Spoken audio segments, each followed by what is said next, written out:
గారు. Thank you so much and wish good luck. నా వైష్ణవి చైతన్య గారిని మాట్లాడాల్సిందిగా కోరుకుంటున్నాం.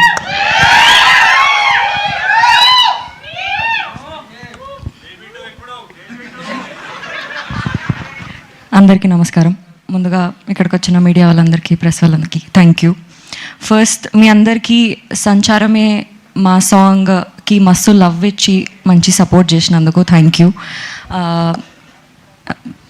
You very much for that. Epic story విన్న రోజే నాకు ఎంత నచ్చిందంటే నేను ఆ రోజే డిసైడ్ అయిపోయినా ఈ సినిమాలో నేను పార్ట్ అవ్వాలి అని. అండ్ ఈ కడలి క్యారెక్టర్ ఏదైతుందో చాలా బ్యూటిఫుల్గా అనిపించింది. నరేట్ చేస్తున్నప్పుడు ఆ కడలి నాలో ఉందేమో అనిపించింది. చాలామంది అమ్మాయిల్లో కూడా ఆ కడలి ఉంటుంది అనిపించింది. సో చాలా బ్యూటిఫుల్గా ఆ అమ్మాయి very independent, she knows what she's doing అన్నట్టు ఉంటుంది తన క్యారెక్టర్. నా క్యారెక్టరే కాకుండా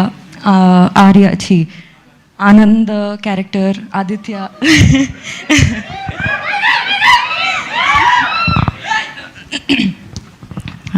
క్యారెక్టర్, వాళ్ళ పేరెంట్స్ క్యారెక్టర్స్ కూడా, ఇంకా ఇందులో ఫ్రెండ్స్ చేసినారు వాళ్ళందరి క్యారెక్టర్స్ కూడా చాలా చాలా బ్యూటిఫుల్గా డిజైన్ చేసి ఉంటాయి.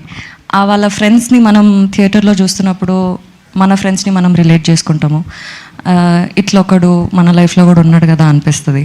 సో ఈ మూవీలో మిమ్మల్ని మీరు చాలా రిలేట్ చేసుకునేలాగా ఉంటుంది. It's a beautiful love story. అందరూ మీ ఫ్యామిలీతో వెళ్ళి చూడండి, మీ అందరికీ నచ్చుతుందని మేము అనుకుంటున్నాము. And epic experience is something very very very beautiful in my life. ఎప్పుడు నాకు సెట్కి వెళ్తున్నట్టు, వర్క్కి వెళ్తున్నట్టు ఏ రోజు నాకు అనిపించలేదు. మా ఎపిక్ డిస్కషన్స్ నుంచి, ఎపిక్ వర్క్షాప్స్ నుంచి, ఎపిక్ షూట్స్ వరకు కూడా ప్రతిసారి మా అందరు ఫ్రెండ్స్తో గెట్ టుగెదర్ చేస్తున్నట్టు అనిపించింది. ఈ సినిమాలో నాకు అందరూ చాలా మంచి ఫ్రెండ్స్ అయిపోయినారు. ఐ థింక్ మేము కూడా మీ ఫ్రెండ్సే అన్నారు కదా. మీరు కూడా నా friends. Thank you. So epic teaser release అయింది, మీరు అందరు చూడండి, చూసి ఎలా ఉందో మాకు చెప్పండి. మా డైరెక్టర్ గారు, ప్రొడ్యూసర్ గారు చెప్తారు. సో ఈ సినిమాలో అజీమ్ గారితో, ఆదిత్య గారితో, ఆనంద్ గారితో పనిచేయడం చాలా చాలా మంచిగా అనిపించింది. సో అదే నేను ఏ రోజు వర్క్ చేస్తున్నట్టు నాకు అనిపించలేదు. ఎవ్రీ డే చాలా ఎక్సైటెడ్గా నేను సెట్కి వెళ్తుండే. ఆ కంఫర్ట్ చాలా వచ్చేసింది నాకు ఈ సెట్లో. మంచిగా ప్రాక్టీస్ చేస్తుండే మేము. సీన్ ఇంకెలా బాగా చేయొచ్చు, నువ్వెలా బాగా చేయగలుగుతావు, నేను ఎలా బాగా చేయగలుగుతాను. ఆ ప్రాక్టీస్లో మేమందరం చాలా క్లోజ్ అయిపోయినాము. That is very very beautiful.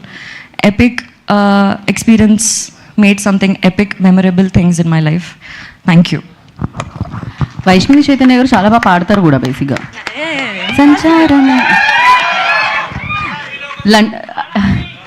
కాదు పాడడానికి కాదు. సో లండన్లోనే ఎక్కువగా షూట్ చేశారు కదా, మొత్తం అంతా మోస్ట్లీ అక్కడే షూట్ చేశారు.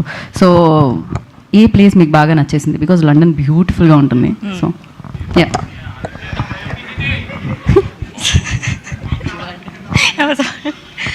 మేము లండన్లో 4 ప్లేసెస్లో షూట్ చేసినాము. ఓకే. బోర్న్మౌత్ అనే ప్లేస్ చాలా చాలా ఇష్టం నాకు. ఎస్పెషల్లీ ఇన్ లండన్లో, like only London. Yeah, because మా వాళ్ళందరూ ఆనందన్న మాట్లాడేటప్పుడు చెప్తారు. ప్లీజ్. అంతేనా? ఓకే. యూకేలో నచ్చిన ప్లేస్ చెప్పారు ఆవిడ. డెఫినెట్గా లండన్ మీరు వెళ్ళినప్పుడు మీరు అంతా రిలేటెడ్ అవుతారు అని చెప్పాను కదా. ఇప్పుడు ఆనంద్ గారు చెప్పిన తర్వాత మీ ఫేవరెట్ స్పాట్ చెప్పాల్సిందే, అక్కడ షూట్ చేశారు కాబట్టి.